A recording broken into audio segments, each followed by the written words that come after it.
Start করো। আমাকে নিবি কি? আমাকে নেব, হ্যাঁ একটু দূরে। আচ্ছা গানগুলো শুনলাম ভীষণ ভালো, গান নিয়ে কোনো কথা হবে না, ছবিটা আমি একটু জানতে চাই।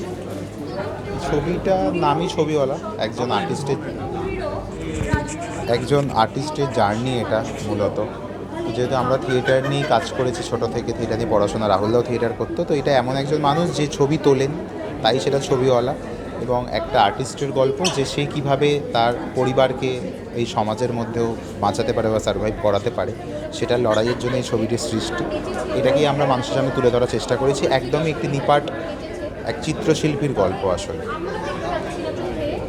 আর এই ছবিটি রাহুলদার করা আমার সাথে তৃতীয় ছবি, তো সেটা একটা স্পেশাল মোমেন্ট ছিল আমার কাছে বা আমার জীবনে, কিন্তু সেটা এরকমভাবে হবে সেটা কেউই এক্সপেক্ট করেনি। তো সেই জায়গা থেকে আমার মনে হয়েছে যে এই ছবিটি রাহুলদার জন্য আমরা স্মরণীয় করে রাখতে চাই, ছবিটি রাহুলদাকে ট্রিবিউট দিতে চাই।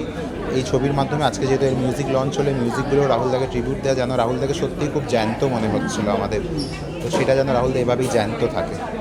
আর গানগুলো নিয়ে গানগুলো আমার খুব প্রিয় মানুষরা গেয়েছেন, রূপম দা, সোমলতাদি, যোজদি, তো আমার খুবই আমরা আশাবাদী যে গানগুলো মানুষের ভালো লাগবে। আর দর্শকদের জন্য একটা ছোট্ট বার্তা। আপনারা আজকে মিউজিক লঞ্চ হলো, সোমলতাদির গান সোমলতাদির পেজ থেকে রিলিজ করবে, রূপমদার গান রূপমদার অফিসিয়াল পেজ থেকে রিলিজ করবে। আপনার গানগুলো শুনুন, প্রচুর প্রচুর সোশ্যাল মিডিয়ায় রিলস করুন, ভাইরাল করুন গানগুলো, যাতে আরও মানুষ শুনতে পারে। Thank you.